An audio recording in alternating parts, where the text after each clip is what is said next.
Hello everyone, welcome back to our channel. So this is Learning Shorthand with Mam Teks. That's me, part 3. Okay, so yung mga hindi pa po nakapanood ng mga previous videos, yung part 1 and part 2, pakicheck na lang po dun sa ating channel. Text Nation po, ang pangalan ng channel natin sa YouTube. So today, we're going to start with lesson 3. So these are the 3 letters that are introduced in lesson 3. Simulat ko na po to save time. So we have here letter O is represented by a tiny underhook, meaning kailalim po. So this is the representation of letter O. So I will repeat that. O. The base of the letter should be touching the writing line. Okay? So that is the representation of O. Pag pinutol mo po yun, yung matitira doon, yun na po. Then we have letter R. R is represented by a short forward undercurve. So, ganito po siya, undercurve. Forward undercurve. So, we'll repeat that. That is your letter R. So, take note that the base of the outline is touching the writing line again. Then, for letter L, it is represented by a long forward undercurve. So, if that is the R, you double the size, this is your L. So that is now your letter L. Okay, so O-R-L. And then we combine this with the previous letters that we have had, letter sounds of A, N, E, M, T, D, H are in, and long I. So these are some word examples that we can form using the letters of O-R-L and combining it with the previous letters that we have had. So you have here no and no. The sound is the same, take note. Shorthand is written according to sound, so meaning silent words are omitted in shorthand. So if we're going to put the sound of this word here, it's going to be sounded as N-O. Okay? Then on is sounded as O-N. Okay? Or is sounded as O-R. Roll or roll parents roll is sounded as R-O-L. Home. So we start with the H-O-N-M. Then we have tone, T-O-N. Okay, mode, M-O-N-T. And train, T-R-A-N.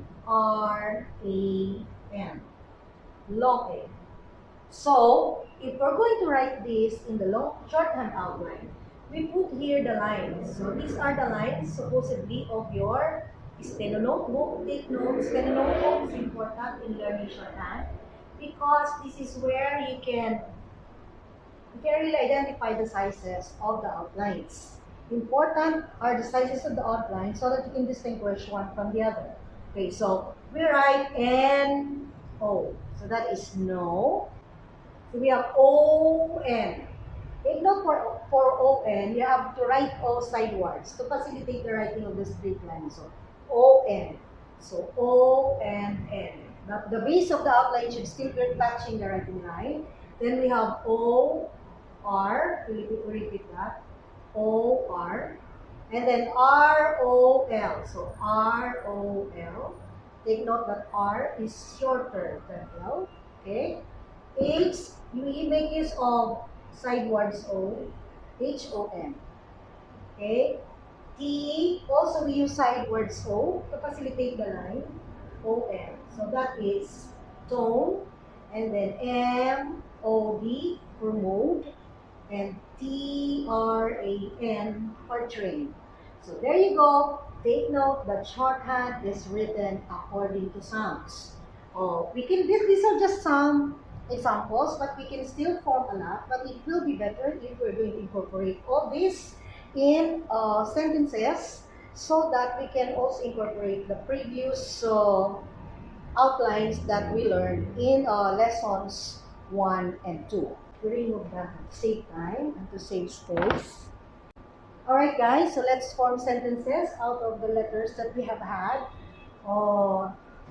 Example, E-D-E, capitalize that, that is Eddie. Well, R-I-T, what's that? R-I-T is right. A,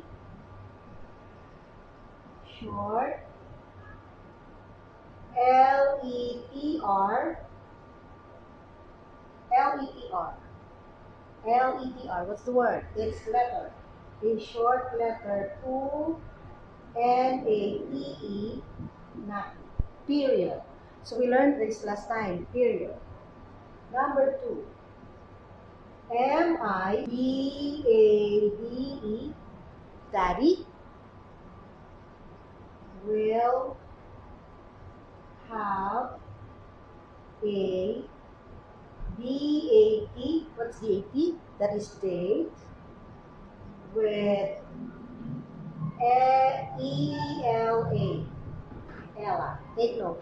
Circles are written inside curves. So this is a circle, and that is circle, you write that inside the curve. Me and my mama will S-E-A, ay wala pa tayong stay, will stay, H-O-M, home at N-I-T, at night.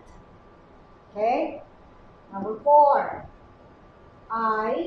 M-I-T, M-I-T is smart, R-I-D, let's correct that, R-I-D, so drop in circle for I, might ride a T-R-A-N, train,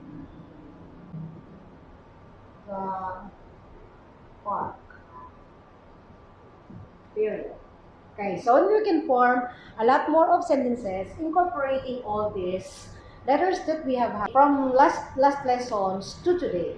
So for next meeting, we are going to take up brief forms. Brief forms are shortened or abbreviated outlines where you are going to represent the sounds that we have learned into words already. So we will take that next meeting. This is for lesson 4. Okay, so brief forms. So brief forms are abbreviated outlines. So example, this one, A or R. A or R is represented by simply a dot. Tapos is represented by M. And will or well is represented by L. Okay? And then not is represented by N.